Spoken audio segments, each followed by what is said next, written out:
10 past the hour, almost 11 past. Welcome back to Wake Up with Al. Almost 2 weeks after a deadly, massive typhoon swept across the Philippines, still a lot of questions as to whether this was the largest to ever hit the region. Yeah, the Weather Channel's senior hurricane expert Bryan Norcoss is live this morning from the city of Tacloban, where he investigates the storm. Good morning, Bryan. And good morning, Stephanie and Al. The first impression here is it's a wonder that more people didn't die. It looks like the death toll is going to end up being about 5,000, which is equal to the deadliest typhoon ever to hit the country of the Philippines. Let me show you this map here and show you where we are. We're in an NBC compound. It's part of the city of Tacloban, but to the south. The city is to the north, and the airport is off to the east, where they got a tremendous storm surge. And that's where we started our trip this morning. This is the arrival hall at Tacloban Airport here.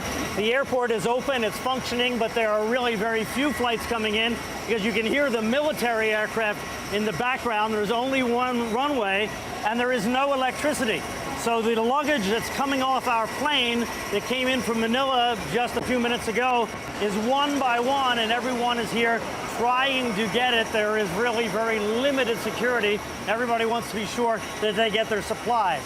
What they're doing is they're bringing supplies and help and hope to their family in this city that's been cut off without power, without electricity, but now with some communications. So cell phones are working here now, and they're getting information about exactly what they need, and that's what's in these boxes.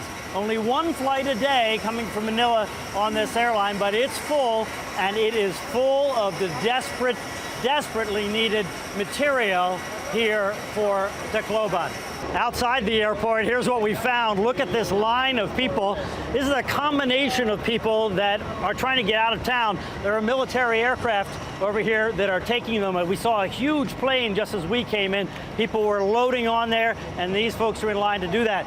Also, just talked to this guy, and he was here with an aid mission to get to parts of this area that have not been touched yet. He's going back to Manila with his church, and he'll come back here again. The bottom line is they're making do. In the control tower there's no glass, but there are people directing the aircraft there. And the thing that strikes you about the Filipinos is everybody here has a smile on their face, in spite of the fact that there is not one home in this entire city of over 250,000 people that's functioning normally, that has power, that has water. In this compound where we are here, there's no power, there's no water.